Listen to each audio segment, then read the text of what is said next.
এই যে আজকে প্রয়োজনের সময় আমাদের বৃষ্টির প্রয়োজন, বৃষ্টি হয় না, অথবা যখন প্রয়োজন হয় না। গত বছর আপনারা সুনামগঞ্জে দেখেছেন, সিলেট সুনামগঞ্জ বৃষ্টির পানি দিয়ে মানুষ দিনকে দিন কষ্ট করেছে কিনা?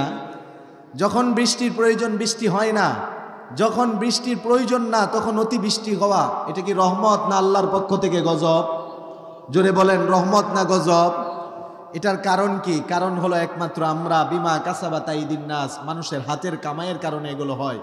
জমিনের মধ্যে পাপাচার বেড়ে গিয়েছে, জমিনে নাফরমানি বেড়ে গিয়েছে, জমিনে খোদা বিদ্রোহী কাজ বেড়ে গিয়েছে, ইসলাম বিদ্বেষীদের সংখ্যা দিনকে দিন বাড়তেছে, নিরীহ অসহায় আলেমদের উপর দিনকে দিন জুলুম অত্যাচার চালিয়ে যাচ্ছে। এই কারণে জমিনে যত আযাব আর গজব হচ্ছে, বলেন ঠিক কিনা?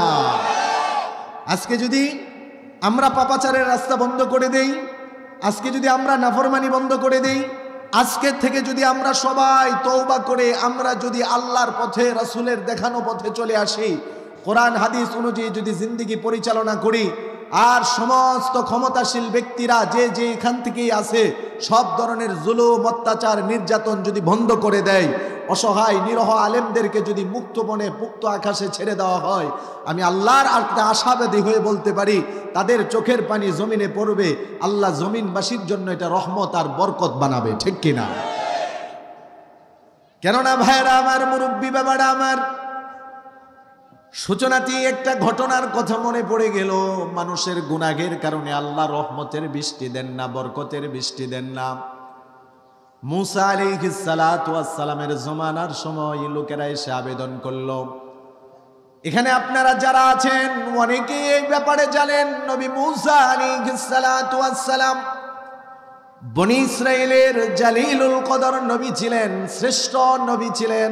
জমিনে থেকে একবার দুইবার নয়, তাফসিরে ইবনে কাসিরের মধ্যে এসেছে জমিনে থেকে আল্লাহর সাথে 3000 বার কথা বলেছেন।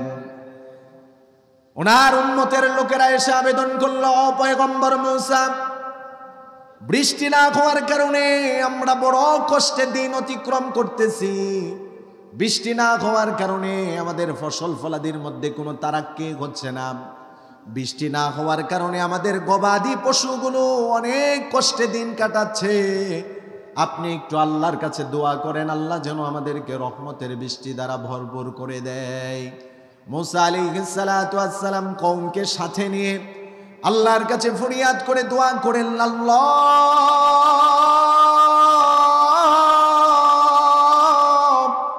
আমার কওমের লোকেরা বড় কষ্টে দিন কাটাচ্ছে, অনাবৃষ্টির কারণে তাদের ক্ষেতের মধ্যে কোনো ফসল হচ্ছে না, তাদের গাছের মধ্যে কোনো ফল হচ্ছে না, গবাদি পশুগুলো দিনকে দিন কষ্ট করতেছে। আল্লাহ রহমতের বৃষ্টি দ্বারা আপনি আমার উম্মতদেরকে আপনি রহমত দান করে দিন। আল্লাহ পাক রব্বুল আলামিন বলে দিলেন, পয়গম্বর মুসা, আপনার এই যে উপস্থিত যারা উম্মত রয়েছে তাদের মধ্য থেকে আমার একজন নাফরমান বান্দা আছে, যে আমার অনেক নাফরমানি করেছে, তার জীবনে নেক বলতে কোনো কিছুই নেই, সারাটা জীবন গুনাহ করেছে, অন্যায় করেছে, পাপাচারের মধ্যে লিপ্ত থেকেছে। আপনি যতই দোয়া করেন না কেন, যতক্ষণ পর্যন্ত এই নাফরমান এই জমিন থেকে দূর না হবে, ততক্ষণ পর্যন্ত এই এক নাফরমানের কারণে পুরা জমিনবাসীদেরকে আমি বৃষ্টি দিব না। পাপ করে, অন্যায় করে একজন শাস্তি কিন্তু একজন ভোগ করে না। ও ভাইরা আমার, আমি আপনাদেরকে একটা দৃষ্টান্ত পেশ করি।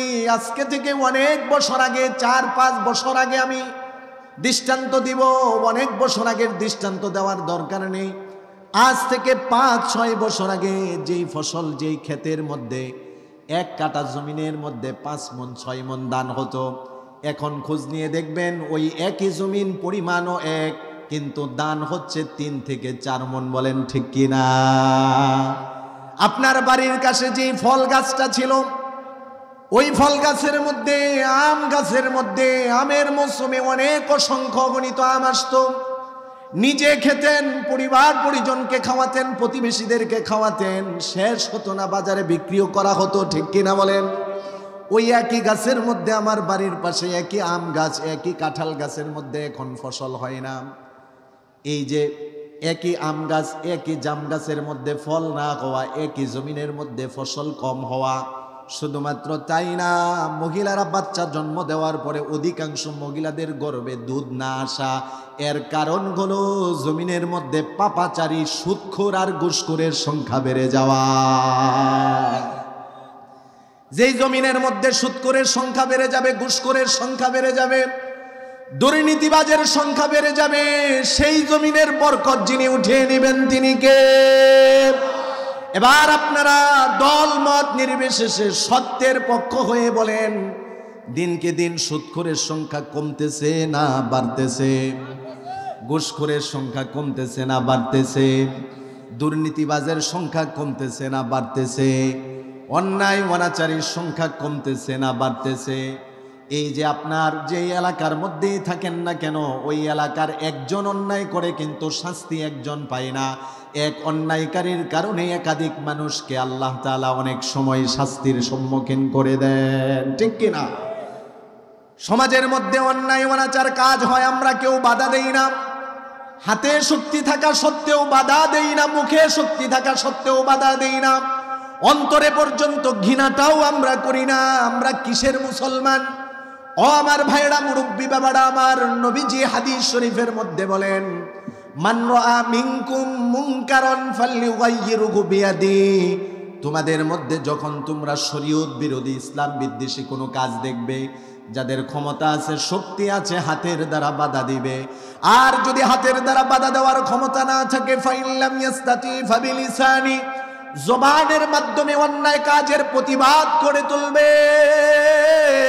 জবানের মাধ্যমেও যদি প্রতিবাদ করার ক্ষমতা না থাকে, তাহলে অন্তরের দ্বারা পর্যন্ত ঘৃণা করবে। ওয়াযালিকা আযআফুল ঈমান, অন্তরে অন্যায় কাজটাকে ঘৃণা করা, এটাই হলো ঈমানের নিম্ন স্তর। বলেন ঠিক কিনা?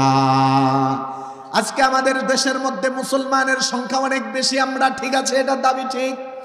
90 ভাগ 92 ভাগ মুসলমান দাবি করি, ঠিক আছে। খোঁজ নিয়ে দেখবেন অধিকাংশই মুসলমান কিন্তু প্রকৃত মুনাফিক, ঠিক কিনা? কেননা যদি প্রকৃত মুসলমানের সংখ্যাই যদি হতো 90 ভাগ 92 ভাগ মুসলমানের দেশ যদি হতো, তাহলে এই দেশের মধ্যে গুটি কয়েকটা নাস্তিক মিলে তারা আমাদের নবীর খতমে নবুয়াতকে অস্বীকার করতো না, ইজতেমা করার সাহস তারা কখনো পেত না। বলেন ঠিক কিনা? দাবি করি 90 ভাগ 92 ভাগ মুসলমানের দেশ, সংখ্যায় ঠিক আছে, কিন্তু ইমানের বলিয়ানে হয়তো আমরা বলিয়ান হতে পারিনি। ইমানের শক্তিতে এখনো আমরা পরিপূর্ণ শক্তিমান হতে পারিনি। রসুলের প্রেম এখনো অন্তরের মধ্যে পরিপূর্ণ ধারণা লালন করতে পারিনি। যদি অন্তরের মধ্যে রাসূলুল্লাহর প্রেম, মহব্বত, ভালোবাসা থাকতো, 90 ভাগ 92 ভাগ মুসলমানের দেশে কাদিয়ানীরা নবীর বিরুদ্ধে ইজতেমা করার সাহস পেত না। এই যে গত 3, 4, 5 তারিখে তারা পঞ্চগড়ে ইজতেমা করার ইচ্ছা করেছিল, কিন্তু আলহামদুলিল্লাহ কিছু নবী প্রেমিক এখনো অন্তরে আছে, অন্তরের মধ্যে এখনো নবীর প্রতি মহব্বত, ভালোবাসা আছে। বাংলাদেশে এমন অনেক আমার যুবক ভাইরা আছে, যদিও নামাজ পড়ে না, যদিও তারা মুখে দাড়ি রাখে না, কিন্তু ইসলামের উপর কোনো আঘাত আসলে তারা সহ্য করে না, ঠিক কিনা? যদিও অনেক যুবক ভাই 5 ওয়াক্ত নামাজে মসজিদে পাওয়া যাবে না, অনেক যুবক ভাইদেরকে যদিও কোনো দিনই কাজে সরাসরি সামনে দেখা যাবে না, কিন্তু যদি দেখা যায় রাস্তার মধ্যে নিরীহ একজন আলেমের উপর অত্যাচার, যুবক তখন সহ্য করে না। বলেন ঠিক কিনা?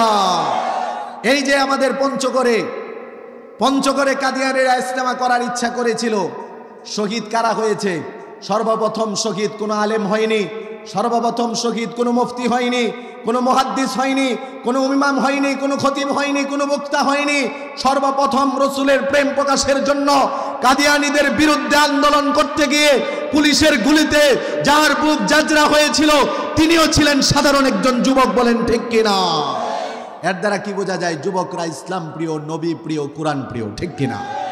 যুবকরা যদিও নামাজ পড়ে না, কিন্তু বুঝালে পড়বে, যদিও রোজা রাখে না, বুঝালে রোজা রাখবে, কিন্তু যুবকদের অন্তরের মধ্যে দ্বীনের প্রতি, ইসলামের প্রতি, কোরআনের প্রতি, রসুলের প্রতি এমন মহব্বত আছে। কোন নাস্তিক যখন নবীর বিরুদ্ধে কথা বলে, যুবক যদিও দাঁড়িয়ে নেই, নবীর সুন্নত নেই, সে সহ্য করে না, নাস্তিকের জিহ্বা টেনে ছিঁড়ে দেয়। আর এটা ছিঁড়েও দিবে, এটা ইমানদারের আলামত। কেননা আল্লাহর নবী তো নিজেই বলেছেন, লা ইউমিনু আহাদুকুম হাত্তা কুনা আহাব্বা ইলাইহি মিন ওয়ালিদিহি ওয়া ওয়ালাদিহি ওয়ান নাসি আজমাইন, ততক্ষণ পর্যন্ত তোমরা প্রকৃত ঈমানদার হতে পারবে না যতক্ষণ পর্যন্ত তোমার মা বাবা সন্তানাদি দুনিয়ার সমস্ত মানুষের চেয়ে আমি নবীর মোহাব্বত তোমার অন্তরে বেশি না হবে। ঠিক কিনা? এজন্য ভাইরা আমার, নবীর প্রেম, নবীর ভালোবাসা অন্তরে ধারণ করা লাগবে, লালন করা লাগবে। যেই কথাটা বলতেছিলাম, মূসা আলাইহিস সালাতু ওয়াস সালাম যখন আল্লাহর কাছে বললেন, আল্লাহ তাআলা জানিয়ে দিলেন নাফরমান যতক্ষণ পর্যন্ত এলাকা থেকে বের না হবে ততক্ষণ বৃষ্টি দেওয়া হবে না। মূসা আলাইহিস সালাতু ওয়াস সালাম ভরপুর মজলিসের মধ্যে জানিয়ে দিলেন, এ কে আছো তোমাদের মধ্যে এত বড় নাফরমানি করেছো আল্লাহর সাথে? আল্লাহ তাআলা জানিয়ে দিয়েছেন সে যতক্ষণ বের না হবে আল্লাহ তাআলা রহমতের বৃষ্টি দিবেন না। দেখা যায় কেউ বের হয় না, কেননা সবার মনের মধ্যে একটা ভয়, আমি তো নাফরমানি করেছি, কিন্তু আজকে যদি আমি এখান থেকে বের হই এলাকার সবাই জেনে যাবে আমি সবচেয়ে বড় নাফরমান। ঠিক কিনা? এখানে অনেক যুবক ভাই আছে গোপনে নির্জনে এমন অনেক গুনাহ করে বাবা জানলে তাকে বাড়িতে জায়গা দিবে না। ঠিক কিনা বলেন? অনেকে আমরা আছি এমন গোপন গোপন অনেক বড় বড় অন্যায় করি, সমাজে মুখ দেখানোর মতো নয়, কিন্তু এই যে এত অন্যায় করার পরে, অপরাধ করার পরে যিনি আমার আপনার অপরাধগুলো অন্যায়গুলো গোপন রাখেন তিনি কে? আল্লাহ বান্দার প্রতি কত দয়ালু, কত দয়ালু। আপনার প্রিয় বন্ধু, আপন বন্ধু যদি আপনার একটা অপকর্মের ব্যাপারে জানে 2-3 দিন হয়তো মুখ বন্ধ রাখবে, এরপরে যখন স্বার্থে আঘাত পড়বে তখন কিন্তু আপনার বিরুদ্ধে মুখ খুলে দিবে। ঠিক কিনা? কিন্তু আল্লাহ কত দয়ালু, আল্লাহ আপনাকে খাওয়াচ্ছেন, আল্লাহ পড়াচ্ছেন, আল্লাহ সুস্থ রাখতেছেন, ওই আল্লাহর সাথে কত নাফরমানি করলাম, কত গুনাহ করলাম, আল্লাহ কোনোদিন আমার গোপন গুনাহ প্রকাশ করে দিল না। আল্লাহ মূসা আলাইহিস সালাতু ওয়াস সালাম বারবারে আলান করলেন কিন্তু কেউ বের হয় না। এক পর্যায়ে মূসা আলাইহিস সালাতু ওয়াস সালাম চলে আসতেছেন, কওমের লোকেরাও যখন চলে যাচ্ছে কিছুক্ষণ পরে তাকিয়ে দেখা গেল আসমান থেকে রহমতের বৃষ্টি বাড়ি দ্বারা বর্ষিত হতে লাগলো। জুড়ে বলেন সুবহানাল্লাহ। মূসা আলাইহিস সালাতু ওয়াস সালাম এবার আল্লাহকে ফরিয়াদ করে বললেন, আল্লাহ আপনি বলেছিলেন নাফরমান বের না হলে এলাকার মধ্যে আপনি রহমতের বৃষ্টি দিবেন না, কেউ তো বের হলো না, সবাই যার যার মতো যেতে লাগলো, আপনি বৃষ্টি দিয়ে দিলেন, কারণটা কি? আল্লাহ তাআলা জানিয়ে দিলেন, ও পয়গম্বর মূসা, আপনি যখন এলান করেছেন আমার যে বান্দাটা সবচেয়ে আমার নাফরমান বান্দা ছিল, মনে মনে সে বড় অনুতপ্ত হলো, লজ্জিত হলো, আমি আল্লাহর কাছে ফরিয়াদ করে বলল, আল্লাহ এতদিন অন্যায় করেছি, তুমি গোপন রেখেছো, আজকে যদি প্রকাশ করে দাও তাহলে জমিনবাসীদের সামনে চেহারা দেখাতে পারবো না। আল্লাহ যত অন্যায় করেছি, অপরাধ করেছি, তুমি যেমন গোপন রেখেছো, গোপনে তোমার কাছে তওবা করে নিলাম। আল্লাহ বলেন, বান্দা যখন এই কথাটা বলল আমি গোপনে বান্দাকে মাফ করে আমার প্রিয় বান্দা বানিয়ে নিলাম।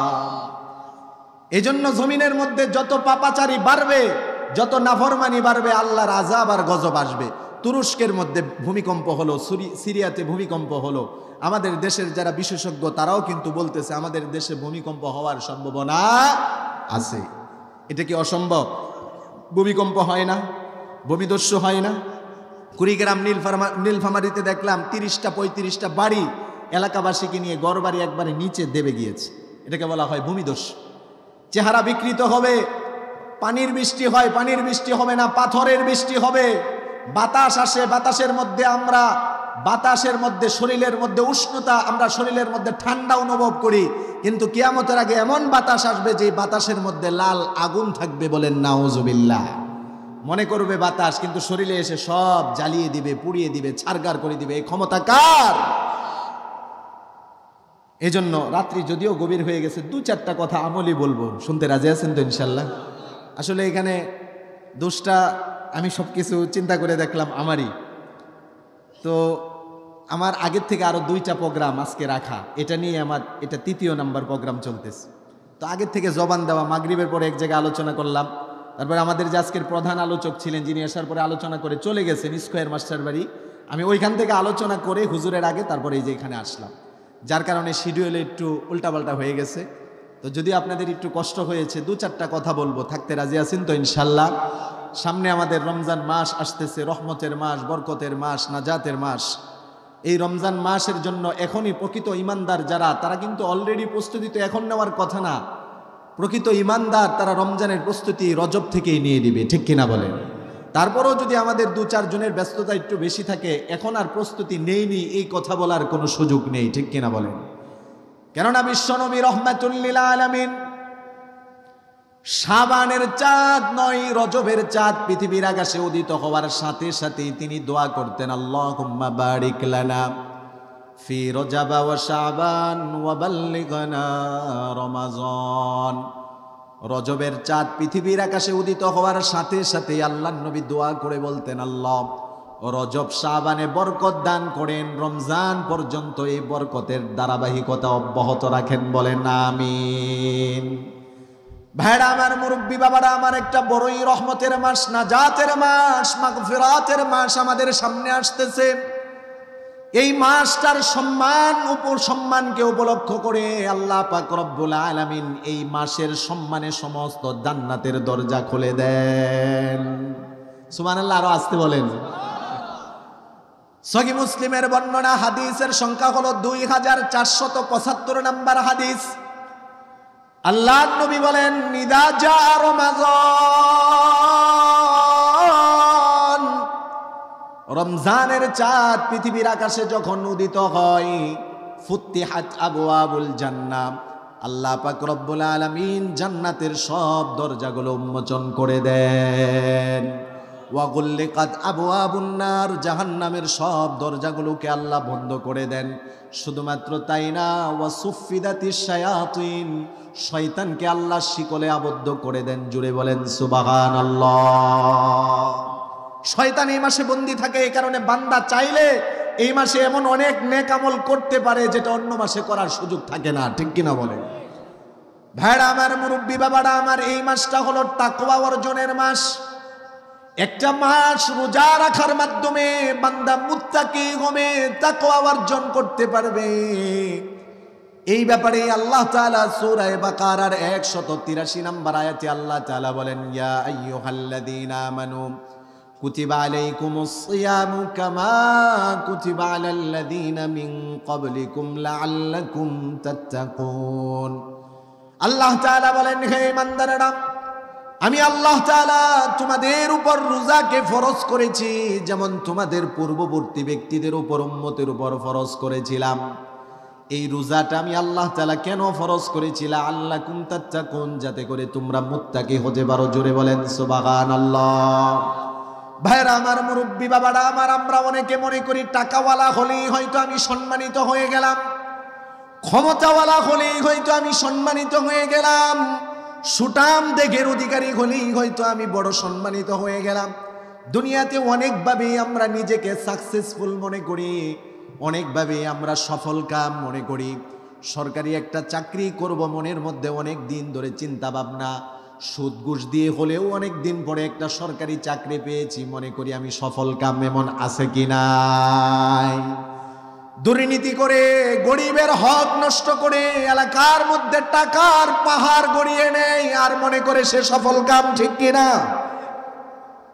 গরিব অসহায় মানুষের মধ্যে পেটের মধ্যে লাথি দিয়ে টাকার পাহাড় জমিয়ে, ক্ষমতার পাহাড় জমিয়ে অনেকে মনে করে সাকসেস। অনেক ব্যবসায়ী ভাইয়েরা অনেক দিন ধরে ব্যবসা করে, মনের মধ্যে কল্পনা থাকে একজন বড় ব্যবসায়ী হবে। আল্লাহ যদি তাকে বড় ব্যবসায়ী বানিয়ে দেয়, সে মনে করে সে সাকসেস।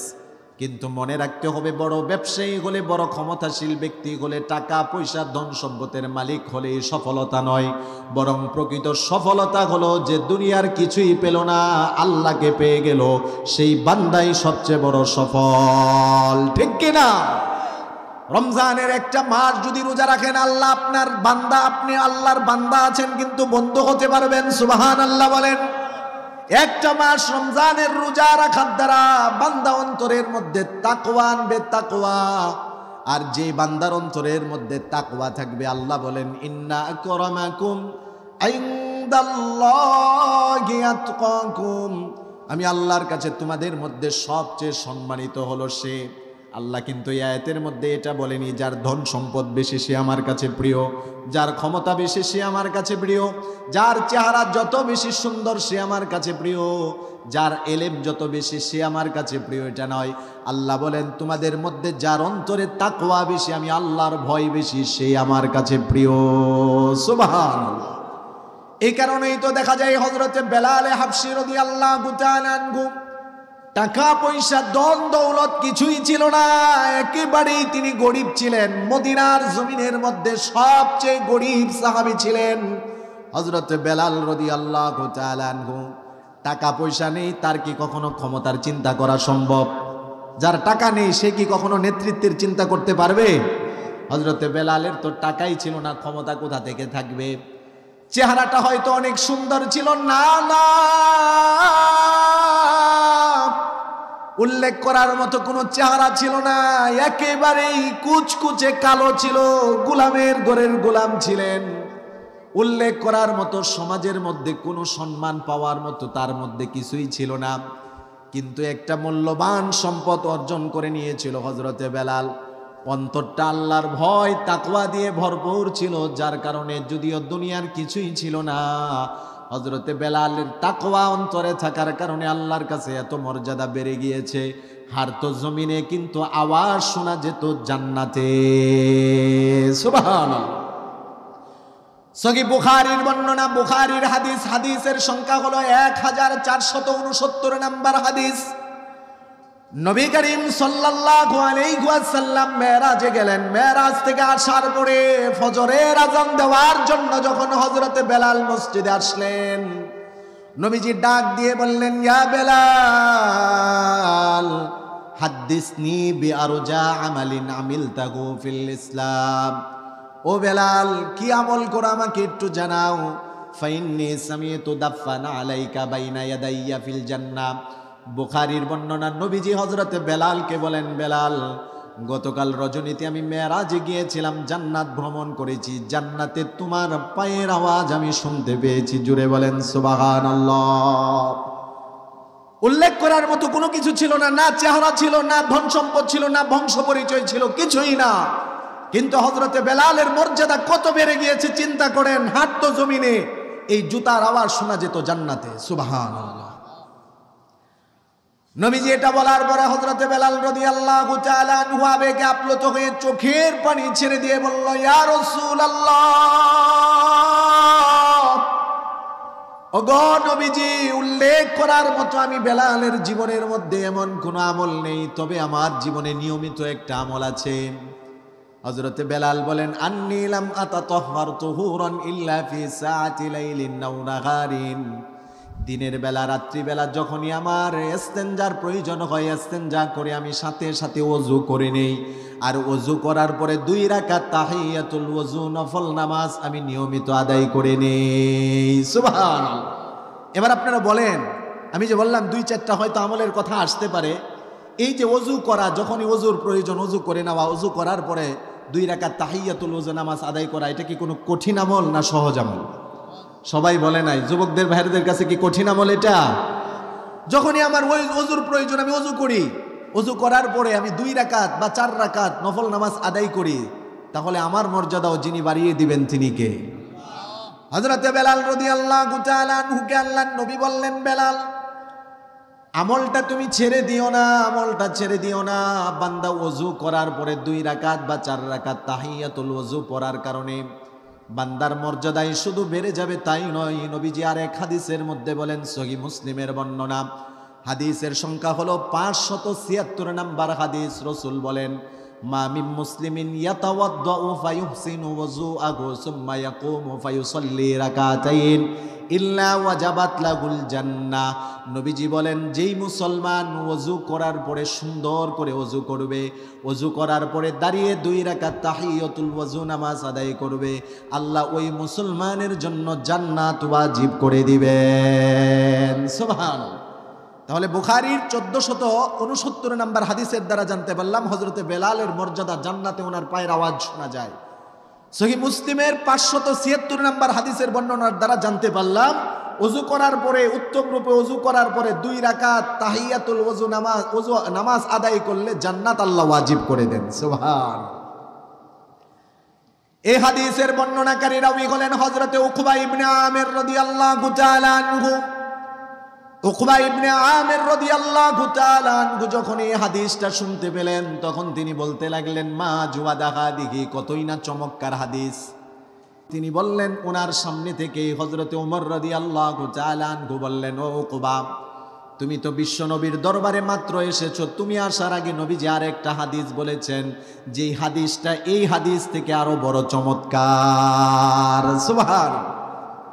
সাহাবায়ে কেরাম কিন্তু দুনিয়ার নারী, দুনিয়ার বাড়ি আর দুনিয়ার সম্পদ আর ক্ষমতার পাগল ছিল না।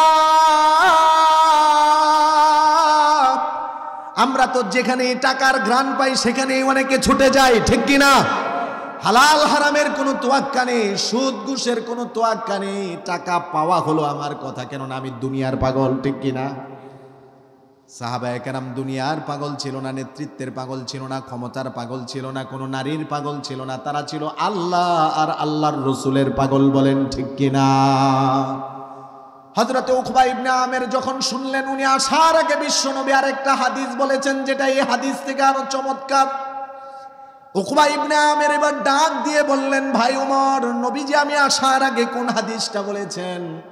মুসলিমের বর্ণনা 576 নাম্বার হাদিস। তখন হযরতে ওমর বলেন, তুমি আসার আগে নবীজি আরেকটা হাদিস বলেছেন।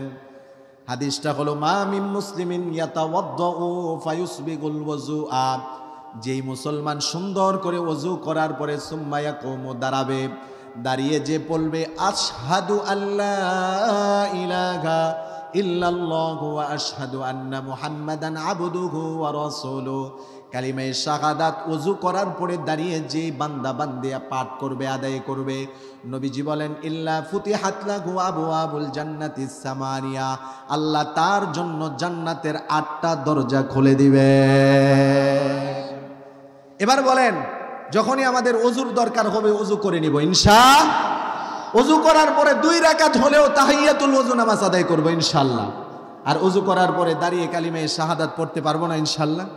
কালিমায়ে শাহাদাত যদি ওযুর পরে দাঁড়িয়ে আমরা পড়তে পারি, মুসলিমের হাদিস, আমি কোনো কিচ্ছা কাহিনী গল্প গুজব আপনাদের সামনে বলতেছি না। এত রাত্রি, গভীর রাত্রিতে আমারও শরীরটা ক্লান্ত, আরো 2 জায়গা থেকে বলে আসছি, আপনারও ধরো শরীর ক্লান্ত, অনেকে সারাদিন ডিউটি করেছেন, দোকানে ছিলেন, ব্যবসা বাণিজ্য করেছেন, কোনো গল্প গুজব করে আমি আপনাদের সময়টা নষ্ট করতেছি না।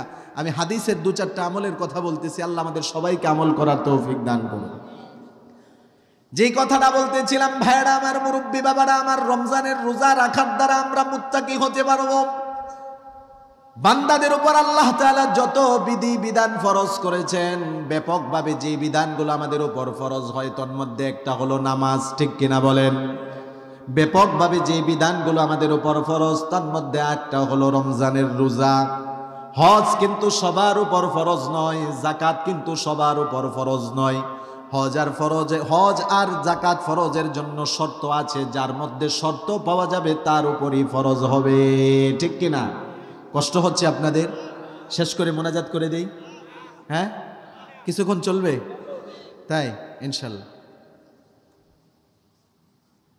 আল্লাহ পাক রব্বুল আলামিন বলেন, বান্দারা রমজানের 1 মাস রোজা রাখার দ্বারা যে তোমরা আমার মুত্তাকি বান্দা হতে পারবে, তোমরা আমার শুধু মুত্তাকি বান্দা হয়ে যাবে তাই নয়, এই যে ইসলামের ভিত্তি 5টা জিনিসের উপর বুখারীর বর্ণনা, হাদিসের সংখ্যা হলো 8, বুনিয়াল ইসলাম আলা 5 শাহাদাতি আল্লা ইলাহা ইল্লাল্লাহ ওয়া আন্না মুহাম্মাদান রাসূলুল্লাহ ওয়া ইকামিস সালাতি ওয়া ইতাইজ যাকাতি ওয়াল হজ্জি ওয়া সাওমি রমাজান। বুখারীর হাদিস, হাদিসের সংখ্যা হলো 8। রাসূল বলেন ইসলামের ভিত্তি 5টা জিনিসের উপর, জুড়ে বলেন কয়টি? 1 নাম্বার হলো কালিমায়ে শাহাদাতের সাক্ষ্য প্রদান করা, 2 নাম্বার হলো নামাজ কায়েম করা, যাকাত প্রদান করা, 4 নাম্বার হলো যাদের সামর্থ্য আছে হজ করা, 5 নাম্বার হলো রমজানের রোজা রাখা। এই 5টা বিধানের মধ্য থেকে 4টা হলো আমলীয়। এই 4টার মধ্য থেকে ব্যাপকভাবে সবার উপর ফরজ হয় 2টি, 1 হলো নামাজ, 2 নাম্বার হলো রোজা। বলেন ঠিক কিনা? আর আল্লাহর যে বান্দাবান্দি নামাজ আর রোজা ঠিক রাখবে তার জন্য আল্লাহর রসুল ওয়াদা দিয়েছেন জান্নাত তার জন্য অপেক্ষমান আছে। সুবহান। বলেন হুজুর শুধু কথা বললে হবে না, দলিল দেন। দলিল হলো সহিহ বুখারীর বর্ণনা, হাদিসের সংখ্যা হলো 1891 নাম্বার হাদিস, 1891 নাম্বার হাদিস বুখারীর বর্ণনা। নবীজির কাছে একজন গ্রাম্য সাহাবী আসলো। যারা গ্রামের মানুষ তাদের চলাফেরা যেমন সাধারণ হয়, কথাবার্তাও সাধারণ হয়, ঠিক কিনা বলেন? একজন গ্রামের মানুষ নবীজির কাছে এসে বলল, ইয়া রাসূলুল্লাহ, ওগো নবীজি, ফাখবিরনি বিমা ফারাযাল্লাহু আলাইয়া মিনাস সালাত। গ্রামের সাহাবী নবীজির কাছে এসে বলতেছে, ইয়া রাসূলুল্লাহ, ওগো নবীজি, আল্লাহ তাআলা আমাদের উপর, আমার উপর কোন কোন নামাজগুলো ফরজ করেছেন আপনি জানিয়ে দেন। আল্লাহর রাসূল বললেন, আস-সালাওয়াতিল খামস, 5 ওয়াক্ত নামাজ দৈনন্দিন আল্লাহ তোমার উপর ফরজ করেছেন। সাহাবী তখন বললেন, হাল আলাইয়া গায়রুহুন্না, আমার উপর কি 5 ওয়াক্ত নামাজ ছাড়া দৈনন্দিন আরো কোনো নামাজ আল্লাহ ফরজ করেছেন? নবীজি বললেন, লা ইল্লা আন তাতাওয়া শাইআন, না, আল্লাহ ফরজ করেননি 5 ওয়াক্ত নামাজই ফরজ, তবে যদি অতিরিক্ত নফল পড়ো সওয়াব যিনি দান করে দিবেন তিনি কে? নফল পড়লে কি গুনাহ হবে? নফল যত বেশি পড়বেন আপনার মর্যাদা, আপনার সম্মান যিনি বাড়িয়ে দিবেন তিনি কে? রাসূলকে আল্লাহ তাআলা আদেশ করেছেন, ওয়া মিনাল লাইলি ফাতাহাজ্জাদ বিহি, ও নবী, রাত্রির কিছু অংশে আপনি দাঁড়িয়ে নামাজ আদায় করুন, নফল নামাজ। ফাতাহাজ্জাদ বিহি নাফিলাতাল্লাহ, যেগুলো আপনার জন্য অতিরিক্ত নফল। আসা ইয়াবআতাকা রাব্বুকা মাকামান মাহমুদ, আল্লাহ এর দ্বারা আপনার সম্মান মর্যাদা বৃদ্ধি করে দিবেন। সুবহান। সাহাবী যখন বললেন, ওগো নবীজি, আল্লাহ আমার উপর 5 ওয়াক্ত নামাজ ফরজ করেছেন, এবার নামাজের ব্যাপারে জানলাম, এবার আপনি আমাকে বলে দেন, ফাখবিরনি বিমা ফারাযাল্লাহু আলাইয়া মিনাস সিয়াম, ওগো নবীজি, আল্লাহ তাআলা আমার উপর কোন কোন রোজাগুলো ফরজ করেছেন জানিয়ে দেন। নবীজি তখন বললেন, শাহর রমাদান, রমজানের 1 মাসের রোজা আল্লাহ তোমার উপর ফরজ করেছেন। তখন ওই সাহাবী এভাবে বিভিন্ন শরীয়তের বিধানাগুলো জানতে লাগলেন। রসুল যখন বললেন, ওই সাহাবী যখন চলে যাচ্ছে তখন রসুলের দিকে লক্ষ্য করে বলতেছে, ওয়াল্লাযী আকরামাকাল্লাহ,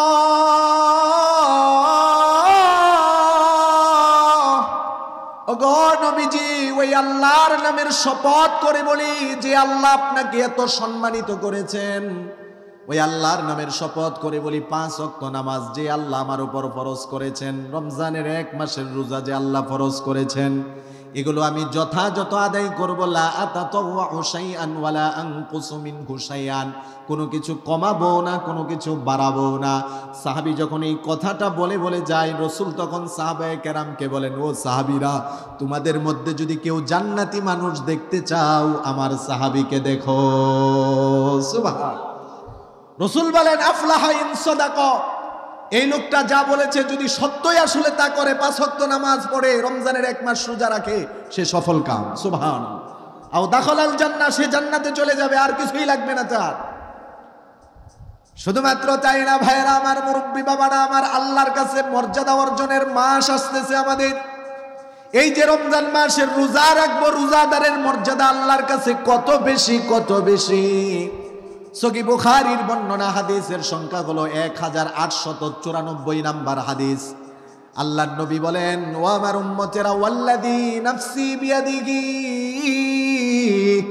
নবীজি বলেন, আল্লাহর নামের শপথ করে আমি বিশ্ব নবী তোমাদেরকে সুসংবাদ দেই, লা খুলুফু ফামিস সাইমি আতয়াবু ইনদাল্লাহি তাআলা মিন রিহিল মিসকি, রোজাদার ব্যক্তি সারাদিন রোজা রাখার কারণে বিকালবেলা সন্ধ্যার আগ মুহূর্তে, ইফতারির আগ মুহূর্তে পাকস্থলী খালি থাকার কারণে তার মুখ থেকে যে একটা দুর্গন্ধ বের হয় অনুভব করে, এই দুর্গন্ধটা রোজাদার ব্যক্তির মুখের দুর্গন্ধ আল্লাহর কাছে মেশকে আম্বরের ঘ্রাণের চেয়ে প্রিয়।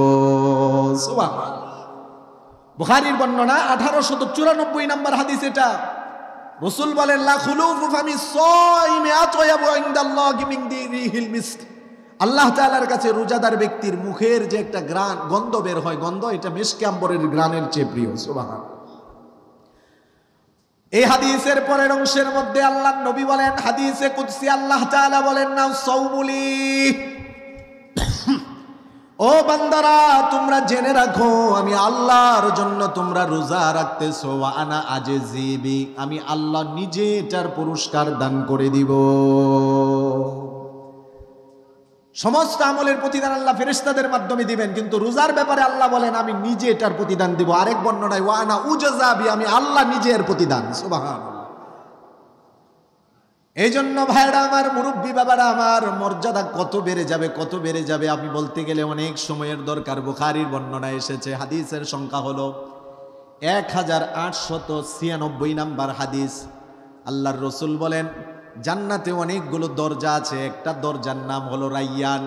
এই রাইয়ান নামক দরজা দিয়ে লা ইয়াদখুলুহু ইল্লা সাইমুন, কেউ প্রবেশ করবে না, যারা রোজাদার তারাই ওই দরজা দিয়ে প্রবেশ করবে। সুবহানাল্লাহ। যারা রোজাদার, বুখারীর বর্ণনা 1896 নাম্বার হাদিসের বর্ণনা, যারা রোজাদার তারাই প্রবেশ করবে। ময়দানে মাহশারে আল্লাহ বলবেন আইনা সাইমুন, এ আমার রোজাদার বান্দারা কোথায়? ফায়াকুমুন, তখন রোজাদার ব্যক্তিরা দাঁড়াবে একের পর এক। আল্লাহ রোজা রাখছিলাম, লম্বা দিন, বড় প্রচন্ড গরমের মৌসুম ছিল, তৃষ্ণায় জিহ্বাটা বের হয়ে উপক্রম হয়েছে, ক্ষুধার যন্ত্রণায় চলাফেরা করতে পারিনি, শুয়েছিলাম। আল্লাহ ঘরের মধ্যে খাবার ছিল, ফ্রিজের মধ্যে ঠান্ডা পানি ছিল, ঘরের মধ্যে সব আসবাবপত্রই ছিল। দরজা বন্ধ করে খেলে কেউ আমাকে বাধা দিত না, কেউ দেখতও না, জানতও না। আল্লাহ তোমার ভয়ে রোজা রেখেছি। আল্লাহ বলবেন বান্দা, এই ভয় অন্তরে রাখার জন্যই আমি রোজা দিয়েছি, আমি আল্লাহ তোকে পুরস্কার দিয়ে দিলাম, যা জান্নাতে চলে যা। সুবহানাল্লাহ। আল্লাহ ডাক দিবেন আইনা সাইমুন, কোথায় রোজাদাররা? রোজাদাররা দাঁড়াবে, ওই রাইয়ান নামক দরজা দিয়ে ঢুকবে, তারা ঢোকার সাথে সাথে ওই দরজা বন্ধ করে দেওয়া হবে। সুবহানাল্লাহ। আর কেউ ঢুকবে না ওই দরজা দিয়ে। এজন্য ভাইরা আমার, মুরব্বী বাবারা আমার, আমরা তো সবাই অফারের পাগল। আমরা দেখি কোন জিনিসের সাথে ফ্রি আছে, আমরা ফ্রির পাগল সবাই, ঠিক কিনা বলেন?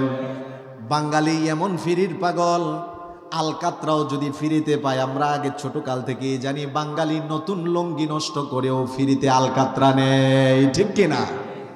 রাস্তায় ফ্রিতে আলকাতরা দিতেছে, আর বাঙালি একটা লুঙ্গি পরে যাচ্ছে, তার কাছে তো কোনো কিছুই নাই, এখন আলকাতরা নিবে কিসে? নতুন শ্বশুর বাড়ি থেকে দেওয়া লুঙ্গিটার মধ্যে আলকাতরা নিছে। আরেকজন প্রশ্ন করলো, আরে পাগল, এই ফ্রি আলকাতরার জন্য লুঙ্গিটা নষ্ট করলি? লুঙ্গি তো আমার শ্বশুর বাড়িতে, আর আলকাতরা না নিলে ফ্রিটা তো আমার নষ্ট হলো, আছে কি না? এতই যদি আমরা অফারের পাগল হই, অফারের মাস আমাদের সামনে আসতেছে। রসুল কি অফার দিয়েছেন হাদিসের বর্ণনায় পাওয়া যায়। আল্লাহর নবী বলেছেন বান্দাদের জন্য আল্লাহ রমজান মাসে এমন অফার দিয়েছেন, এমন অফার দিয়েছেন, রমজান মাসে যদি আল্লাহর কোনো বান্দাবান্দি একটা নফল আদায় করে, রমজানের বাহিরে একটা ফরজ আদায়ের সওয়াব আল্লাহ দিয়ে দিবে। আল্লাহর নবী বলেন রমজানের ভিতরে থেকে একটা ফরজ যখন বান্দা আদায় করবে, কানা কামান আদ্দা সাবঈনা ফারিজাতান ফিমা সিওয়াহু, রমজানের বাহিরে 70টা ফরজ আদায়ের সওয়াব আল্লাহ দান করে দিবে। সুবহানাল্লাহ। একটা নফল রমজানে একটা ফরজের সওয়াব। এখন প্রশ্ন করতে পারেন যে হুজুর তাহলে কয়টা নফল মিলে একটা ফরজ হয়? এমন প্রশ্ন আপনাদের জাগতে পারে, কিন্তু এটার উত্তর আমার কাছে নেই। কোরআন হাদিসের মধ্যে আজও এমন কোনো উত্তর পাই নাই যে 1 কোটি নফল অথবা 1 মিলিয়ন 1 বিলিয়ন নফল মিলে একটা ফরজ হবে। মূলত উত্তর এটাই, কোটি কোটি নফল এক পাল্লায় রাখবেন, জীবনের ফরজ একটা আরেক পাল্লায় রাখবেন, ফরজের পাল্লার ওজন বেশি হবে। সুবহানাল্লাহ। কিন্তু একটা নফল আদায় করলে রমজানে যে আল্লাহ ফরজের সওয়াব দিতেছেন, এই তাই বলে কি নফল মিলে ফরজ হয়ে যাবে অনেকগুলো? এই বিষয়টা কি এমন? না, আল্লাহ সুযোগ দিছেন। জোরে বলেন, আল্লাহ কি দিয়েছেন? সুযোগ দিয়েছেন। এই কারণে রমজানে একটা নফল আদায় করলে একটা ফরজের সওয়াব। এই বয়ান একজন হুজুর করার পরে জেনারেল শিক্ষিত একজন লোক, প্রত্যেক সমাজে এমন কিছু লোক থাকে যারা হুজুরদের কাছে জানার জন্য প্রশ্ন করে, আবার কিছু লোক থাকে যারা হুজুরদেরকে আটকানোর জন্য প্রশ্ন করে, আছে কি নাই? এরা হলো ওই টাইপের লোক যারা হুজুর দেখলে শরীরে চুলকানি শুরু হয়ে যায়, আছে কি নাই? আলেম উলামা দেখলে, টুপিওয়ালা দাড়িওয়ালা দেখলে, সুন্নতি লেবাসওয়ালা দেখলে, নামাজিওয়ালা দেখলে, চরমনাইদের পীরদেরকে দেখলে, তবলিগিওয়ালা দেখলে, সমাজের কিছু নামদারি মুসলমান শরীরে জ্বালা পোড়া হয়, এমন আছে কি নাই? মনে রাখতে হবে, যারা আলেম উলামা দেখে, উলামায়ে কেরামকে দেখলে, টুপিওয়ালা দাড়িওয়ালা সুন্নতি লেবাসওয়ালা ব্যক্তিদেরকে দেখলে যাদের শরীরে চুলকানি হয়, মসজিদ মাদ্রাসা তারা দেখতে পারে না, সহ্য করতে পারে না, যারা মসজিদ মাদ্রাসার দুশ্মন, কোরআনের দুশ্মন, রসুলের দুশ্মন, আল্লাহর দুশ্মন, তাদের জমিনে কখনো ঠাঁই ছিল না, এখনো থাকবে না, ভবিষ্যতেও হবে না, ঠিক কিনা? বিরোধিতা হয়েছে, হচ্ছে, ভবিষ্যতেও হবে। কোরআন নিয়ে ষড়যন্ত্র হয়েছিল, হচ্ছে, ভবিষ্যতেও হবে। নবীদেরকে নিয়ে ষড়যন্ত্র হয়েছিল, হচ্ছে, ভবিষ্যতেও হবে। নবীরা দুনিয়াতে আসবে না। উলামায়ে কেরাম নবীদের ওয়ারিস, উলামায়ে কেরামকে নিয়ে ষড়যন্ত্র আগেও হয়েছে, এখনো হচ্ছে, ভবিষ্যতে হবে। মনে রাখতে হবে, আলেমদের উপর যত জুলুম বাড়বে, সামনের ভবিষ্যৎ ইসলামের ছায়াতলে প্রত্যেকটা প্রান্ত হতে লোকজন আসবে, বলেন ঠিক কিনা? ইসলামের ছায়া দিনকে দিন বাড়তেই থাকবে, কেননা রাত্রি যত গভীর হয় সকাল তত কাছাকাছি হয়, ঠিক কিনা বলেন? যুগ যুগ ধরে হয়ে আসতেছে, মুসলমানের উপর যত জুলুম, অত্যাচার, নির্যাতন বাড়বে, ইসলামের বিজয় তত কাছাকাছি হবে, ঠিক কিনা? এজন্য ভয় পাওয়া যাবে না প্রিয় ভাইরা আমার, মুসলমান বন্ধুরা আমার। সরকারি চাকরিজীবী একজন লোক হুজুরকে প্রশ্ন করলো, হুজুর আপনি বলেছেন রমজানে একটা নফল আদায় করলে একটা ফরজের সওয়াব, এবার বলেন তো কয়টা নফল মিলে একটা ফরজ হয়? হুজুর বুঝতে পারলেন লোকটা বড় ঘাউরা মানুষ, আমাকে আটকানোর জন্য এসেছে। হুজুর ওই জেনারেল শিক্ষিত লোকটাকে উল্টা প্রশ্ন করলো, ভাই আপনার উত্তরটা আমি পড়ে দিব, আগে শুনি আপনি কি করেন, আপনার পেশাটা কি? তখন লোকটা বলল, হুজুর আমি বন বিভাগে চাকরি করি। তখন হুজুর বলল, তাহলে তো বলো ভালো কথা, আপনি তো এই বিষয়টা ভালো করে জানবেন, কয়টা নফল মিলে একটা ফরজ হয় এটার উত্তর আমি আপনাকে পড়ে দিব। আপনি যেহেতু বন বিভাগে আছেন, গাছপালা নিয়ে গবেষণা আপনার তো ভালোই হয়, এবার আপনি আমাকে বলেন কয়টা সুপারি গাছ মিলে একটা তাল গাছ হয়? এবার ঠিক আছে কিনা? হুজুর মাইটটা কেমন দিল? ইচ্ছা মতো দিস। হুজুররে প্রশ্ন করে কয়টা নফল মিলে একটা ফরজ হয়, হুজুর কয় বন বিভাগে যেহেতু চাকরি করেন, এবার আপনি কোন কয়টা সুপারি গাছ মিলে একটা তাল গাছ হয়? এখন হুজুরের প্রতি রাগান্বিত হয়ে গেল, হ্যাঁ আপনি মজা করেন, ঠাট্টা মশকরা করেন, সুপারি গাছ, তাল গাছ, সুপারি গাছ কখনো 1000টা মিলেও তাল গাছ হবে না। হুজুর এবার বললেন নফল, ফরজ, ফরজি, 1000টা নফল মিলেও ফরজ হবে না। রমজানে একটা নফল ফরজের সওয়াব আল্লাহ অনুগ্রহ করে দিয়ে দেন, সুবহানাল্লাহ। এই জন্য এই সুবর্ণ সুযোগ আমাদের সামনে আসতেছে, কাজে লাগানো দরকার আছে কি নাই? ভাইরা আমার, বন্ধুরা আমার, অন্তরের মধ্যে তাকওয়া আসবে রমজানের রোজা রাখার দ্বারা। যদি এই অন্তরে এই তাকওয়াটা চলে আসে, আমরা সবচেয়ে সম্মানিত হব কার কাছে? জুড়ে বলেন কার কাছে? তখন আর আমাদেরকে বিভিন্ন বাধা দেওয়া লাগবে না, তখন আমাদের জন্য সিসি ক্যামেরার প্রয়োজন হবে না। আল্লাহর ভয় যদি অন্তরে চলে আসে, তখন আমাদেরকে প্রশাসন দিয়ে আর কোনো গার্ড দেওয়া লাগবে না। এখন তো আমাদের সরকার ডিজিটাল জমানা করার জন্য কত চেষ্টা করতেছে, অন্যায় অপরাধ থেকে দমন করার জন্য মানুষ যেন অন্যায় অপরাধে লিপ্ত না হয়, কত প্রচেষ্টা করতেছে। প্রশাসন বাহিনী রাতকে দিন মেহনত করে যাচ্ছে সমাজ থেকে ইফটিজিং দূর করার জন্য, সমাজ থেকে মাদক দূর করার জন্য, ঠিক কিনা বলেন? সুদ ঘুষ দুর্নীতিমুক্ত সমাজ তো সবাই গড়তে চায়, এমন কোনো নেতা নাই যে নেতা তার বক্তব্যে কয় না যে আমরা দুর্নীতিমুক্ত সমাজ করব, ঠিক কিনা? রাত্রেবেলা বক্তব্য দেয়, সকালবেলা দেখা যায় ওই নেতাই দুর্নীতি করে, আছে কি নাই? এই জন্য যতই প্রশাসন দিয়ে আমাদেরকে প্রোডাকশন দেওয়া হোক, পাহারাদারি দেওয়া হোক, অপরাধ দমন হবে না, অপরাধ থেকে মানুষ ফিরবে না, মাদক মানুষ ছাড়বে না। এবার আমি আপনাদেরকে যুবক ভাইদেরকে বলি, মুরব্বী বাবাদেরকে বলি, বলেন দিনকে দিন মাদকের পরিমাণ বাড়তেছে না কমতেছে? বাড়তেছে। ইফটিজিং বাড়তেছে, ধর্ষণ বাড়তেছে, চুরি বাড়তেছে, ডাকাতি বাড়তেছে। এর মানে কি হলো? এত সিসি ক্যামেরা অফিস আদালতগুলোর মধ্যে লাগানো হয়, দোকানপাটে লাগানো হয়। আপনার একটা মুদির দোকান আছে, আপনি একজন কর্মচারী রাখছেন, আপনি বাড়িতে চলে গেছেন, সিসি ক্যামেরা লাগিয়ে গেছেন, ও সিসি ক্যামেরার উপরে চুইংগাম দিয়ে চুরি করে, ঠিক কিনা? এই যে সিসি ক্যামেরা লাগানো হচ্ছে, প্রশাসন দিয়ে মানুষকে অপরাধ থেকে দূরে সরানোর চেষ্টা করা হচ্ছে, মানুষকে অপরাধ ছাড়তেছে? ছাড়বে না, না না না, ততদিন পর্যন্ত অপরাধ ছাড়বে না যতদিন আল্লাহর ভয় মানুষের অন্তরে না আসবে, ঠিক কিনা? যদি আল্লাহর ভয় চলে আসে, অন্ধকারের মধ্যেও মানুষ গুনাহ করবে না, কেননা তার বিশ্বাস আমাকে কে দেখতেছে? আমার মা দেখে না, বাবা দেখে না, পরিবার পরিজন আত্মীয় স্বজন কেউ আমাকে দেখে না, যিনি দেখতেছেন তিনি কে? অপরাধ দমন করা একটাই সম্ভব, একটা পদ্ধতিতেই সম্ভব, সেটা হলো সমস্ত মানুষগুলোর অন্তরে তাকওয়া সৃষ্টি হয়ে যাওয়া, আল্লাহর ভয় পয়দা করা। যদি মানুষের অন্তরগুলোর মধ্যে আল্লাহর ভয় চলে আসে, তখন একটা মানুষ মরুভূমির মধ্যে থাকবে, নীরব নির্জন জায়গায় থাকবে, কিন্তু তখনও আমানতের খেয়ানত করবে না। বলেন ঠিক কিনা? এখন মনে হয় আমাদের জমানায় আমানতের খেয়ানত হয় না, হ্যাঁ বেশি হয়। তিরমিজি শরীফের মধ্যে হাদিস আসছে, হাদিসের সংখ্যা হলো 2371 নম্বর হাদিস। ওই হাদিসের মধ্যে আল্লাহর রসুল বলেছেন 15টা ধ্বংসাত্মক কাজ আমার উম্মত করবে যখন তাদেরকে আল্লাহ ধ্বংস করে দিবেন।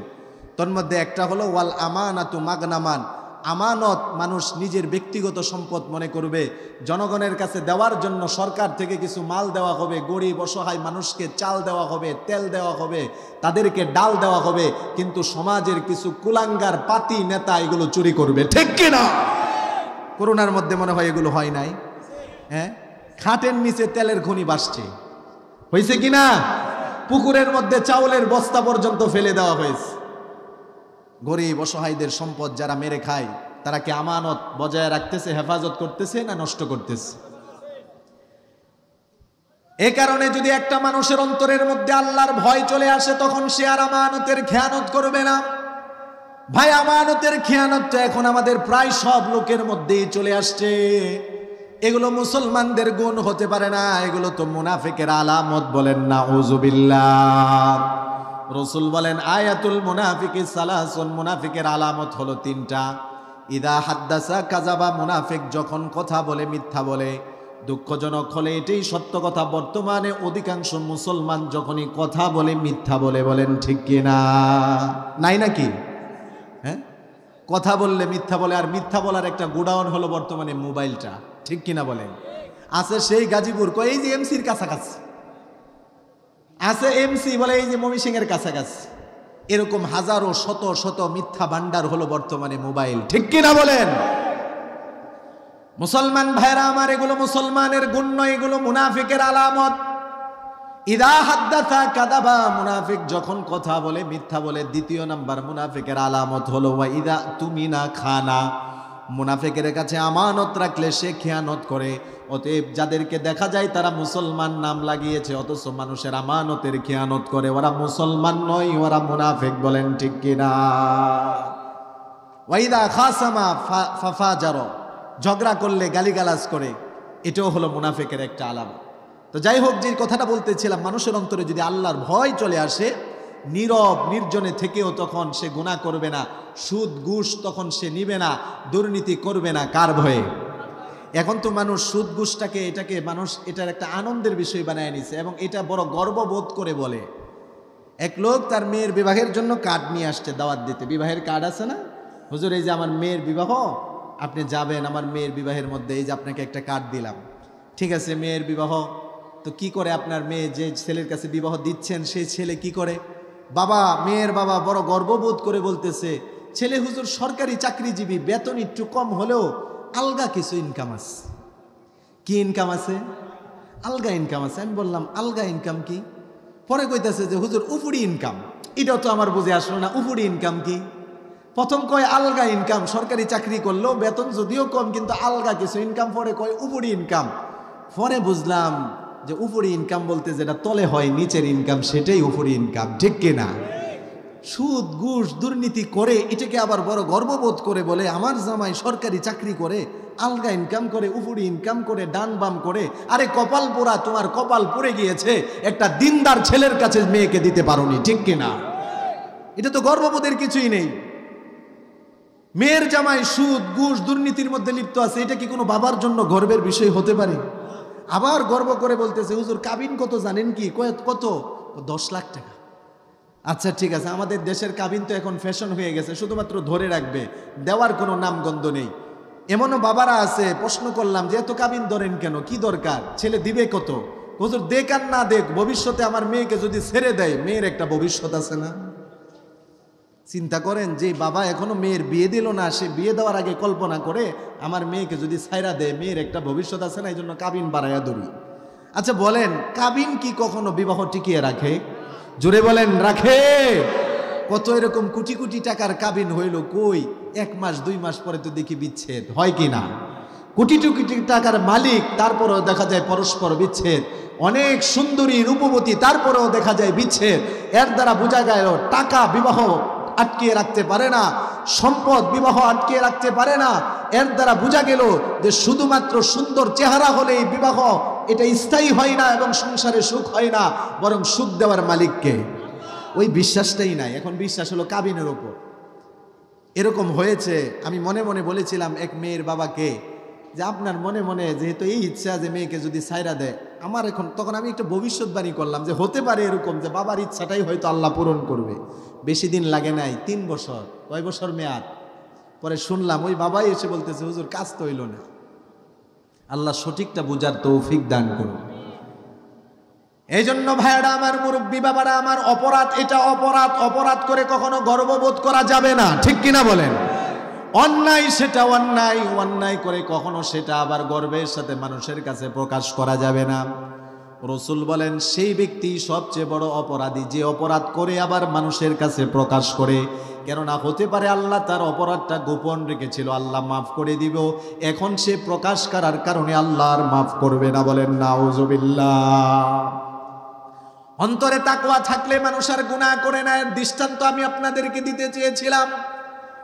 ইতিহাসের কিতাব আল বিদায়া ওয়ান নিহায়া কিতাবের মধ্যে এসেছে, আল্লামা ইবনে কাসির রাহমাতুল্লাহি আলাইহি যে ইতিহাসের সুন্দর কিতাবটা লিখেছেন, আমিরুল মুমিনিন খলিফাতুল মুসলিমিন হযরত ওমরের জমানার ঘটনা। তিনি যখন সফর করতেছিলেন, সফর করতে করতে মরুভূমির মধ্যে প্রচণ্ড তৃষ্ণা লাগলো। তিনি তাকিয়ে দেখলেন মরুভূমির মধ্যে একজন যুবক অনেকগুলো ছাগল চড়াচ্ছে। যুবক আমিরুল মুমিনিনকে চিনে না যে তিনি হলেন খলিফাতুল মুসলিমিন আমিরুল মুমিনিন। হযরত ওমর যুবককে গিয়ে বলল, ও যুবক, আমরা কিছু মুসাফির মানুষ, সফর করতে করতে আমরা ক্লান্ত হয়ে পড়েছি, বড়ই পিপাসিত হয়ে গিয়েছি। এই যে তোমার অনেক ছাগলগুলো আছে, একটা ছাগল আমাদেরকে একটু দুধ দহন করে পান করার সুযোগ দাও। যুবক বলতেছে আমারও মন চায় আপনাদেরকে দুধ পান করানোর ব্যবস্থা করে দিতে, যদিও দেখতেছেন এই ছাগলগুলো আমি চড়াচ্ছি, আমি এগুলোর একটারও মালিক নয়, বরং আমি হলাম একজন গোলাম, আমার একজন মনিব আছে, আমার মনিব হলো এই ছাগলের মালিক, তার পক্ষ থেকে কাউকে দুধ পান করানোর অনুমতি নেই। আজকে যদি তার অনুমতি ছাড়া আমি দুধ পান করাই, আমানতের খেয়ানত হবে। যদিও মালিক দেখতেছে না, দেখতেছেন কে? আল্লাহর কাছে তো আমার জবাব দেওয়া লাগবে। আমি অনেক আগে একজনের বুদ্ধিতে অটো রিক্সা কিনে আমি ভাড়া দিয়েছিলাম। আমার এক বন্ধু বলতেছে যে ভাই, আপনি কিছু গরিব মানুষ আছে, তাদেরকে আপনি টাকা দিয়ে রিক্সা কিনে দেন, যারা চালাবে আপনাকে ভাড়া দেবে। আমি কই ভাই আমি সময় দিতে পারি না বা দেখতে পারবো না। আমি দেখব বর্মিতে। তো 2টা অটো রিক্সা কিনে যখন ভাড়া দিলাম, কিছুদিন পরে জানতে পারলাম যে আমার কিছু ড্রাইভার ছিল যারা, তারা নতুন চাক্কা বিক্রি করে দিত, পুরান চাকা লাগিয়ে কয়েকদিন পর পর বলতো হুজুর চাক্কা নাই। এরকম আছে কি নাই? আমি তো চোখেও দেখি না, আমি থাকি ঢাকায়, তখন আমি লালবাগে। তো এখন আমাকে ফোনে বলে যে হুজুর রিক্সার তো চাকা লাগবে, অটো রিক্সার চাকা গেছে গা, এই গেছে গা, সেই গেছে গা। দেখা গেল যে আমার লাভ তো দূরের কথা, দিনকে দিন লস। এরকম অনেক মানুষ আছে, মালিকের গাড়ি চালায়, প্রাইভেট কার চালায়, মালিকের অগোচরে তেল চুরি করে, আছে কি নাই? তো এই যে এটা মালিকের সাথে খেয়ানত করতেছে, যদিও মালিক দেখতেছে না, কে দেখতেছেন? যুবক ছেলেটা এটা বলার পরে হযরত ওমর তখন বললেন, তার ইমানি পরীক্ষা যাচাইয়ের জন্য হযরত ওমর তখন ডাক দিয়ে বললেন, ও যুবক, আমরা বড় পিপাসিত, আমরা বড় পিপাসিত, তুমি যদি একটা ছাগল আমাদেরকে দাও, আমরা ছাগল থেকে দুধ দহন করে দুধ পান করব, ছাগলের গোশত রান্না করে আমরা ক্ষুধা নিবারণ করব। বিনিময়ে ও যুবক কিছু টাকা আমরা তোমাকে একটা ছাগলের মূল্য বাবদ দিয়ে দিব, এই টাকাটা তুমি তোমার কাছে রেখে দিবে। হযরত ওমর তাকে পরীক্ষা করার জন্য প্রস্তাবটা দিলেন, এই টাকাটা তুমি রেখে দিবে, তুমি উপকৃত হবে। আর তোমার মালিক যখন প্রশ্ন করবে তুমি বলবে জঙ্গলের বাঘ হয়তো একটা ছাগল খেয়ে ফেলেছে, তখন আর কিছু বলবে না। হযরত ওমর এই প্রস্তাবটা যুবককে করার পরে যুবক উচ্চ আওয়াজে বলে দিল, ইয়া হাদা ফাইনাল্লাহ,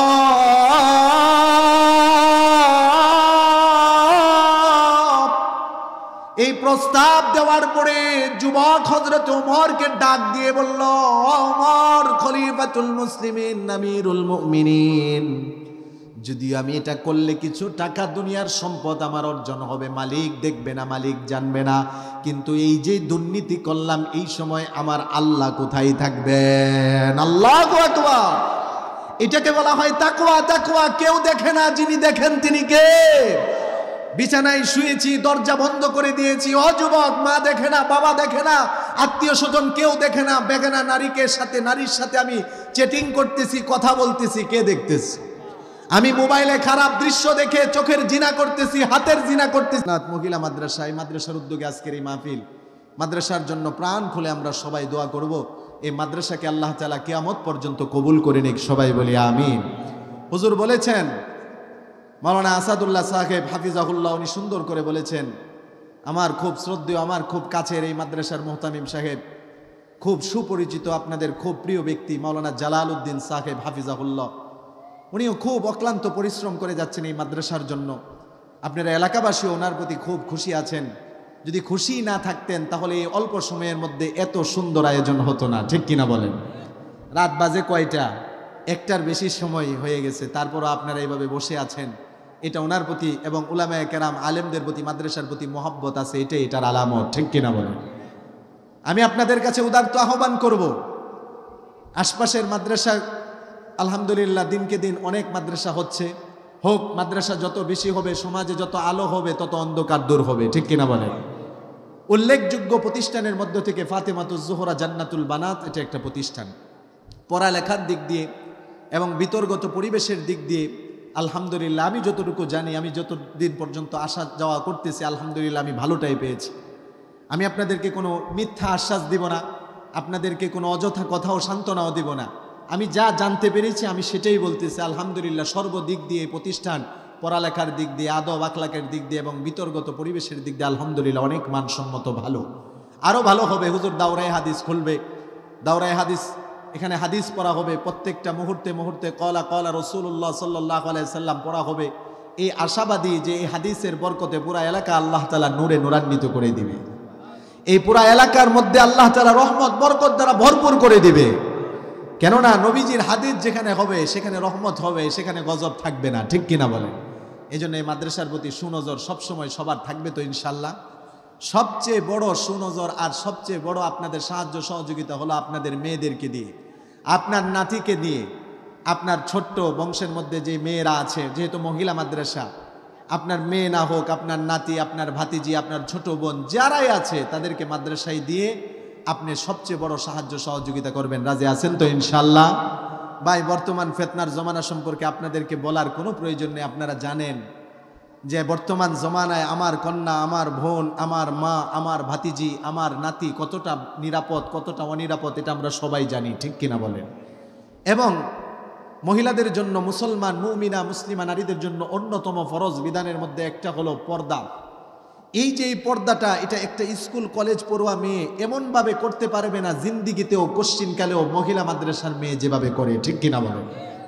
কেননা এই মেয়েটা, মহিলা মাদ্রাসার মেয়েগুলো ছোট্ট থাকা অবস্থায় কার সামনে, বেগানা পুরুষের সামনে কিভাবে পড়ে গেলে কিভাবে পাশ কাটিয়ে চলে যেতে হবে এবং কিভাবে পর্দা করে নিজেকে গুটিয়ে, নিজেকে গুছিয়ে রাখা যাবে, পর পুরুষের দৃষ্টি থেকে নিজেকে বাঁচানো যাবে, এটা ছোট্ট কাল থেকে তার প্রশিক্ষণ হয়েছে, ঠিক কিনা? এই জন্য দেখেন যে সমস্ত বাড়িঘরগুলোর মধ্যে পর্দা হয়, সেই বাড়িঘরগুলোর মধ্যে গেলে আপনি বেড়াতে গেলেও ভালো লাগবে না, কেমন এটা, কেউ কথা বলার জন্য আসে না, কেউ দেখেও না, কেউ খোঁজখবরও নেয় না, কিন্তু মূলত এটাই হলো পর্দা, ঠিক কিনা বলেন? এজন্য বলবো, আপনার মেয়েকে সরিয়ে খাস পর্দা যদি শেখাতে চান, আপনার ঘরে যদি দিনদারি, আপনার ঘরে যদি সুখ শান্তি রহমত চান, তাহলে অবশ্যই একজন মা দিনদার হলে তার সন্তানাদিগুলো দিনদার হয়, ঠিক কিনা বলেন? জুড়ে বলেন ঠিক কিনা? প্রশ্ন করবেন, হুজুর আগে তো অনেক আল্লাহর ওলিরা দুনিয়াতে আসতো, অনেক ওলিদের জীবনী আমরা শুনেছি, এখন কেন আল্লাহর ওলি দুনিয়াতে আসে না? আগে যেই বড় বড় ওলিরা আসছে, ওই ওলিরা যেই মায়ের গর্ভ থেকে জন্ম নিয়েছে, ওই মাগুলো ওলিদের চেয়ে আরো বড় ওলি ছিল, ঠিক কিনা? খাজা কুতুবউদ্দিন বখতিয়ার কাকি রহমতুল্লাহ আলাইহি, এখনো জিনার নামে দিল্লির কুতুব মিনার দাঁড়িয়ে আছে, কুতুব মিনার দিল্লিতে জিনার নামে দাঁড়িয়ে আছে। ওনার জীবনী পড়বেন, তাজকিরাতুল আউলিয়ার কিতাবের মধ্যে আল্লামা ফরিদউদ্দিন আচ্ছার রহমতুল্লাহ আলাইহি লিখেছেন, আমি বিস্তারিত বলবো না, শুধু আপনাদেরকে বুঝাই, মা দিনদার হলে ছেলে মেয়ে দিনদার হয়। একটা প্রবাদ বাক্য তো আছে, বাপ ভালো হলে বেটা ভালো হয়, মা ভালো হলে জি, গাই ভালো হলে দুধ ভালো হয়, দুধ ভালো হলে ঘি, ঠিক কিনা? আজকে বাবারাও ভালো হয় না, ছেলেগুলো অধিকাংশ ভালো হয় না, মা ভালো হয় না, এই কারণে অধিকাংশ ছেলে মেয়েগুলো দিনদার হয় না, ঠিক কিনা?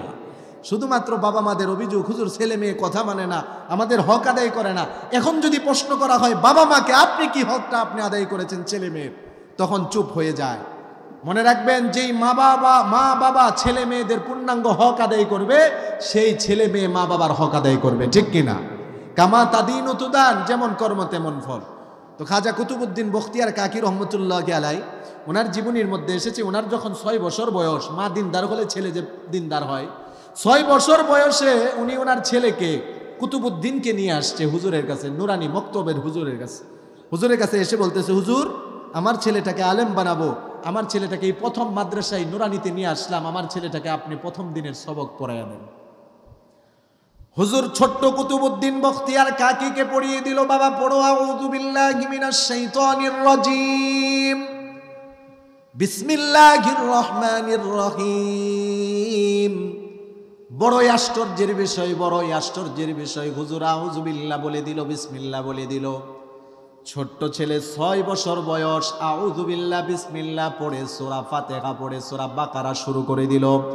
1 পারা 2 পারা 3 পারা করে মুখস্থ পড়তে পড়তে 17 পারা কোরআন মুখস্থ শুনিয়ে দিল। আল্লাহু আকবার! 17 পারা কোরআন মুখস্থ শুনিয়ে দিয়ে 6 বছর বয়সের ছোট্ট ছেলে কুতুবউদ্দিন বখতিয়ার কাকি।